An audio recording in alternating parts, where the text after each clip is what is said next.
मैं माननीय प्रधानमंत्री जी से आग्रह करूंगा कि वो अपने विचार को व्यक्त करें।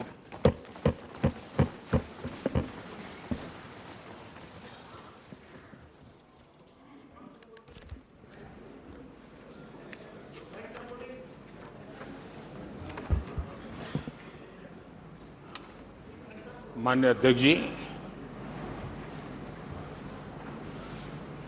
देश की 75 वर्षों की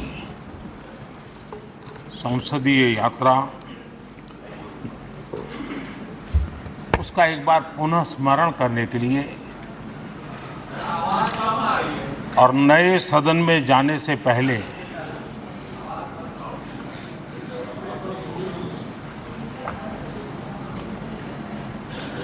उन प्रेरक पलों को, इतिहास की महत्वपूर्ण घड़ी को स्मरण करते हुए आगे बढ़ने का ये अवसर है। हम सब इस ऐतिहासिक भवन से विदा ले रहे हैं। आजादी के पहले ये सदन इंपीरियल लेजिस्लेटिव काउंसिल का स्थान हुआ करता था। आजादी के बाद ये संसद भवन के रूप में उसको पहचान मिली। ये सही है, इस इमारत के निर्माण करने का निर्णय विदेशी शासकों का था, लेकिन ये बात हम न कभी भूल सकते हैं और हम गर्व से कह सकते हैं कि इस भवन के निर्माण में पसीना मेरे देशवासियों का लगा था, परिश्रम मेरे देशवासियों का लगा था और पैसे भी मेरे देश के लोगों के।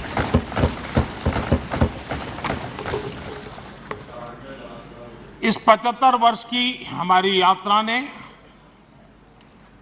अनेक लोकतांत्रिक परंपराओं और प्रक्रियाओं का उत्तम से उत्तम सृजन किया है और इस सदन में रहे हुए सबने उसमें सक्रियता से योगदान भी दिया है और साक्षी भाव से उसको देखा भी है।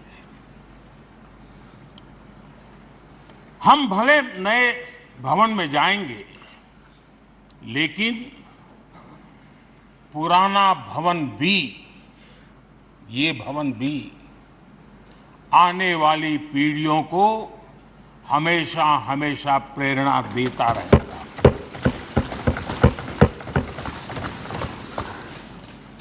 ये भारत के लोकतंत्र की स्वर्णिम यात्रा का एक महत्वपूर्ण अध्याय, जो सारी दुनिया को भारत की रगों में लोकतंत्र का सामर्थ्य कैसे है, इसका परिचित कराने का काम इस इमारत से होता रहेगा।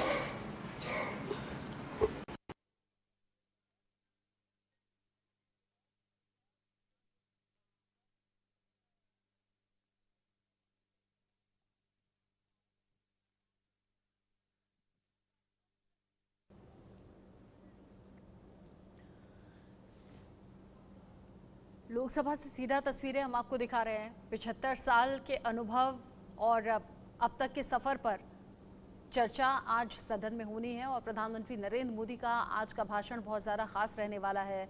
कार्यवाही शुरू होने से पहले प्रधानमंत्री नरेंद्र मोदी ने विपक्ष से सहयोग की बात कही। भारतवासियों की उपलब्धि की चर्चा हो रही है और गौरव के साथ हो रही है। ये हमारे 75 साल के संसदीय इतिहास का एक सामूहिक प्रयास का परिणाम है, जिसके कारण विश्व में आज वो गूंज सुनाई दे रही है। आदरणीय अध्यक्ष जी, चंद्रयान-3 की सफलता न सिर्फ पूरा भारत, पूरा देश अभिभूत है और इसमें भारत के सामर्थ्य का एक नया रूप जो आधुनिकता से जुड़ा है, जो विज्ञान से जुड़ा है, जो टेक्नोलॉजी से जुड़ा है, जो हमारे वैज्ञानिकों के सामर्थ्य से जुड़ा है, जो 140 करोड़ देशवासियों के संकल्प की शक्ति से जुड़ा हुआ है, वो देश और दुनिया पर एक नया प्रभाव पैदा करने वाला है। ये सदन और इस सदन के माध्यम से मैं फिर एक बार देश के वैज्ञानिकों और उनके साथियों को कोटि कोटि बधाइयां देता हूं, उनका अभिनंदन करता हूं।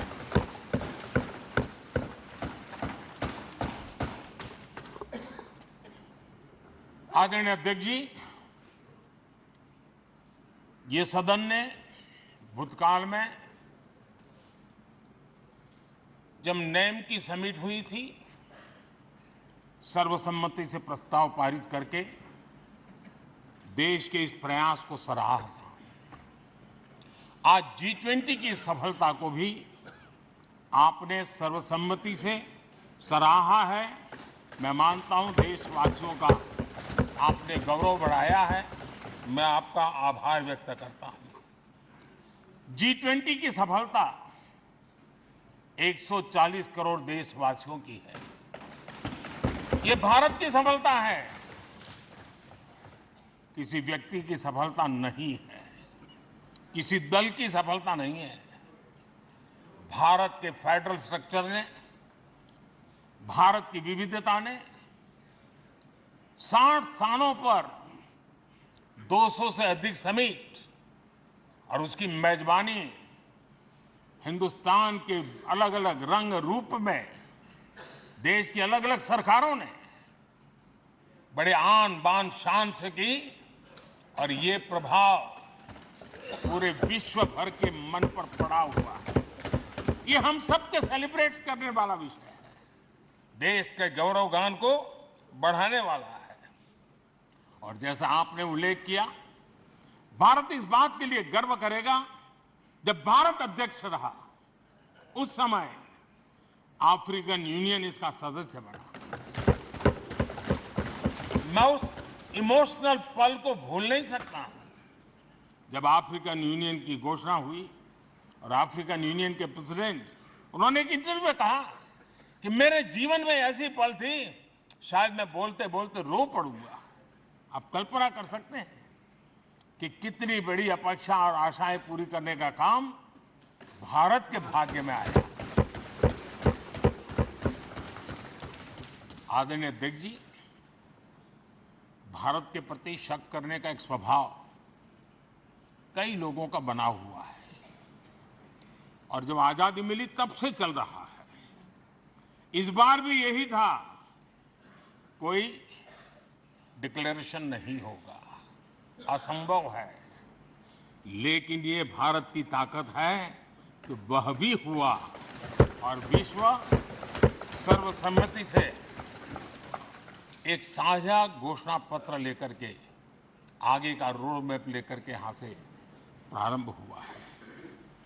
और अध्यक्ष जी, आपके नेतृत्व में, क्योंकि भारत की अध्यक्षता नवंबर के आखिरी दिन तक है, इसलिए अभी हमारे पास जो समय है उसका उपयोग हम करने वाले हैं और आपकी अध्यक्षता में दुनिया भर के ये जो G20 के सदस्य हैं, P20 पार्लियामेंट के स्पीकर्स की एक समिट जैसे आपने घोषणा की, सरकार का आपके इस प्रयासों को पूरा समर्थन रहेगा, पूरा सहयोग रहेगा।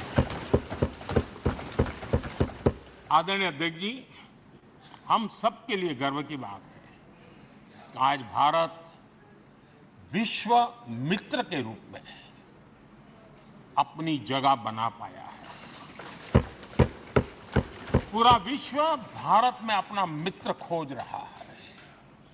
पूरा विश्व भारत की मित्रता को अनुभव कर रहा है और उसका मूल कारण है हमारे जो संस्कार है, वेद से विवेकानंद तक जो हमने पाया है। सबका साथ सबका विकास का मंत्र आज विश्व को हमें साथ लाने में जोड़ रहा है। आदरणीय अध्यक्ष जी, ये सदन से विदाई लेना एक बहुत ही भावुक पल है। परिवार भी अगर पुराना घर छोड़कर के नए घर जाता है तो बहुत सारी यादें कुछ पल के लिए उसको झकझोर देती है। और हम जब ये सदन को छोड़ के जा रहे हैं तो हमारा मन मस्तिष्क भी उन भावनाओं से भरा हुआ है, अनेक यादों से भरा हुआ है। खट्टे मीठे अनुभव भी रहे हैं, नोकझोंक भी रही है, कभी संघर्ष का माहौल भी रहा है और कभी इसी सदन में उत्सव और उमंग का माहौल भी रहा है। ये सारी स्मृतियां हमारे साथ हम सबकी साझी स्मृतियां हैं। ये हम सबकी साझी विरासत है और इसलिए इसका गौरव भी हम सबका साझा है।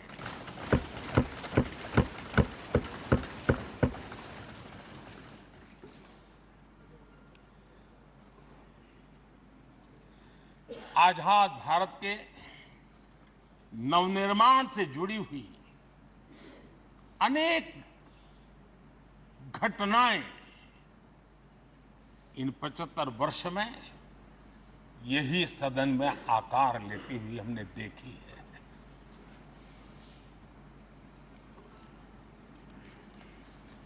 आज हम जब इस सदन को छोड़ करके नए सदन की ओर प्रस्थान करने वाले हैं तब भारत के सामान्य मानवीय की भावनाओं को जहां जो आदर मिला है, सम्मान मिला है, उसकी अभिव्यक्ति का भी एक अवसर है। और इसलिए आदरणीय अध्यक्ष जी, मैं पहली बार जब संसद का सदस्य बना और पहली बार एक सांसद के रूप में इस भवन में मैंने प्रवेश किया तो सहज रूप से मैंने इस संसद भवन के दौर पक्ति पर अपना शीश झुका करके इस लोकतंत्र के मंदिर को श्रद्धा भाव से नमन करते हुए मैंने पैर रखा था। वो पल मेरे लिए भावनाओं से भरी हुई थी। मैं कल्पना नहीं कर सकता था, लेकिन भारत के लोकतंत्र की ताकत है, भारत के सामान्य मानवीय की लोकतंत्र के प्रति श्रद्धा का प्रतिबिंब है कि रेलवे प्लेटफॉर्म पर गुजारा करने वाला एक गरीब परिवार का बच्चा पार्लियामेंट पहुंच गया।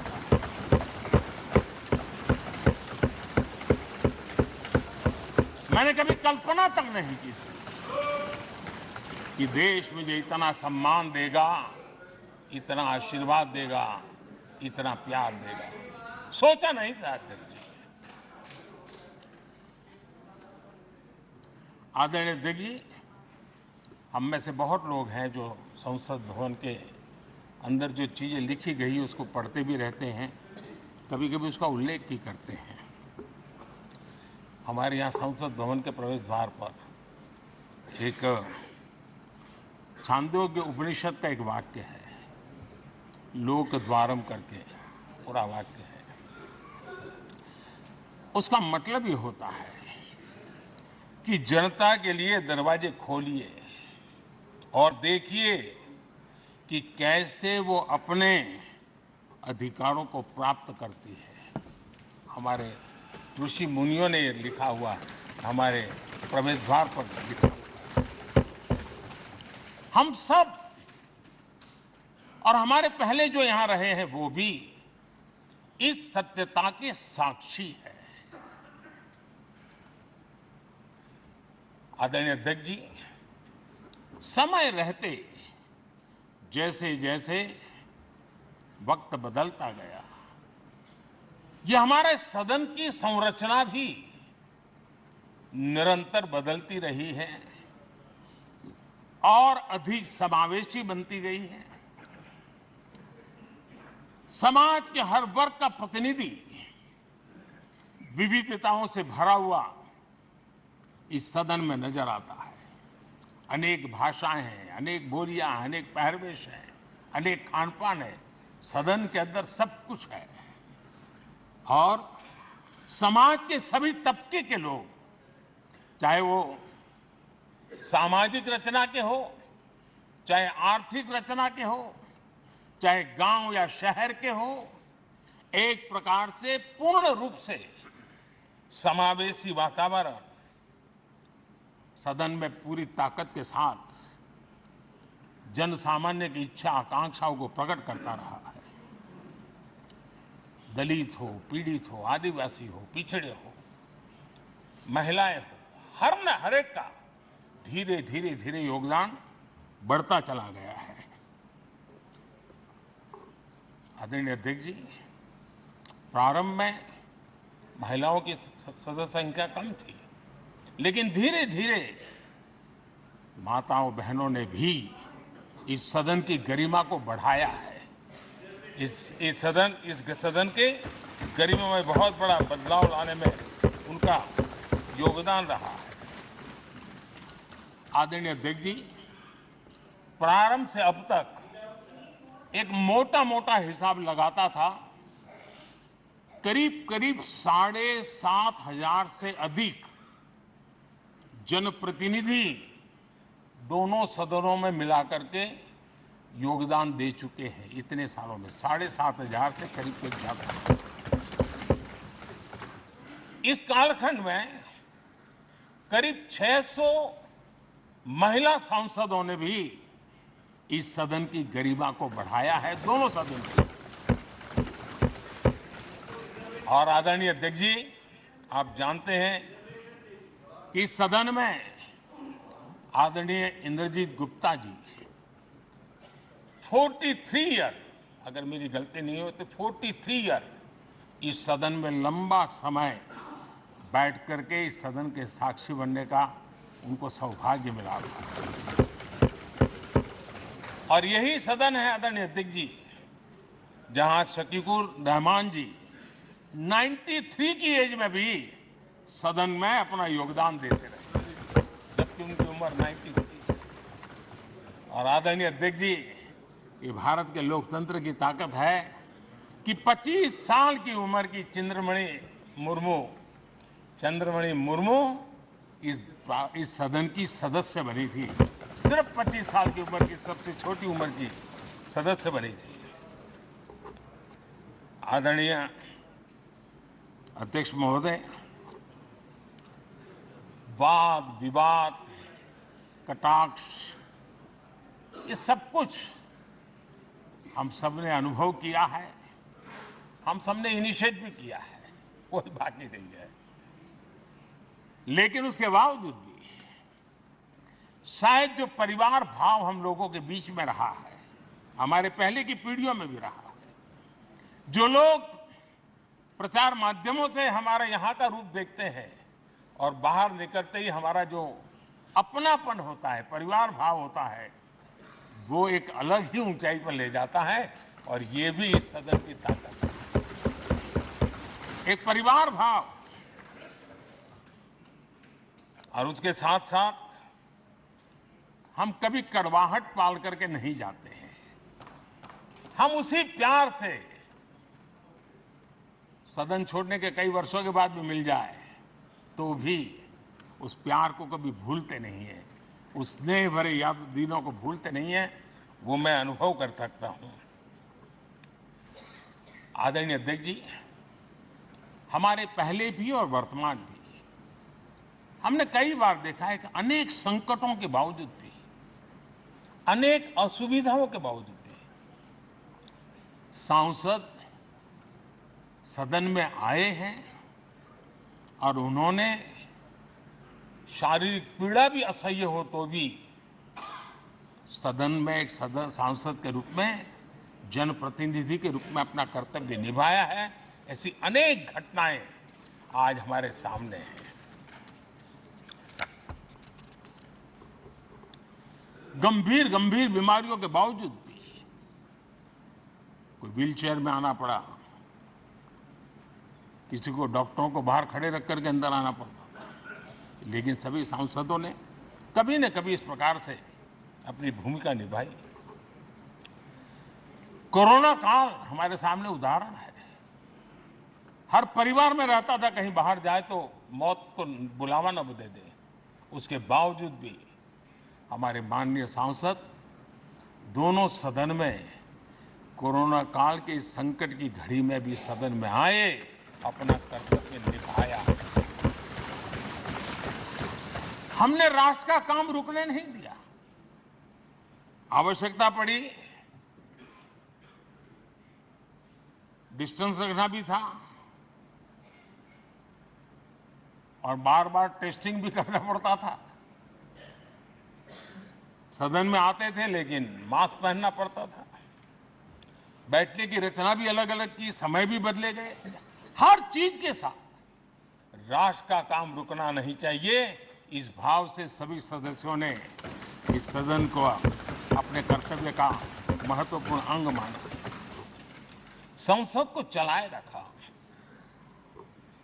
और मैंने देखा है कि इस सदन से इतना लगाव लोगों का रहता है कि पहले कभी हम देखते थे कोई 30 साल पहले सांसद रहा होगा, कोई 35 साल पहले रहा होगा, लेकिन वो सेंट्रल हॉल तो जरूर आएगा। जैसे मंदिर जाने की आदत होती है वैसे उनको सदन में आने की आदत है। इस जगह का लगाव बन जाता है, एक आत्मीय भाव से जुड़ाव हो जाता है। और ऐसे बहुत से पुराने लोग हैं जो आते जाते हुए मन करता है जरा चलो एक चक्कर काट ले। आज उनका जनप्रतिनिधि के नाते दायित्व तो नहीं है, लेकिन भूमि के प्रति उनका लगाव हो जाता है। ये सामर्थ्य होता है इस सदन का। आदरणीय अध्यक्ष महोदय, आजादी के बाद बहुत बड़े बड़े विद्वान लोगों ने बहुत आशंकाएं व्यक्त की थी, पता नहीं देश का क्या होगा, नहीं चल पाएगा, एक रहेगा बिखर जाएगा, लोकतंत्र बना रहेगा नहीं, 50। लेकिन इस देश की संसद की ताकत है कि पूरे विश्व को गलत सिद्ध कर दिया और ये राष्ट्र पूरे सामर्थ्य के साथ आगे बढ़ता रहा। और इस विश्वास से कि हम भले आशंकाएं होंगी, घने काले बादल होंगे, लेकिन सफलता प्राप्त करते रहेंगे। और ये हम सब लोगों ने, हमारी पुरानी पीढ़ियों ने मिलकर के इस काम को करके दिखाया है।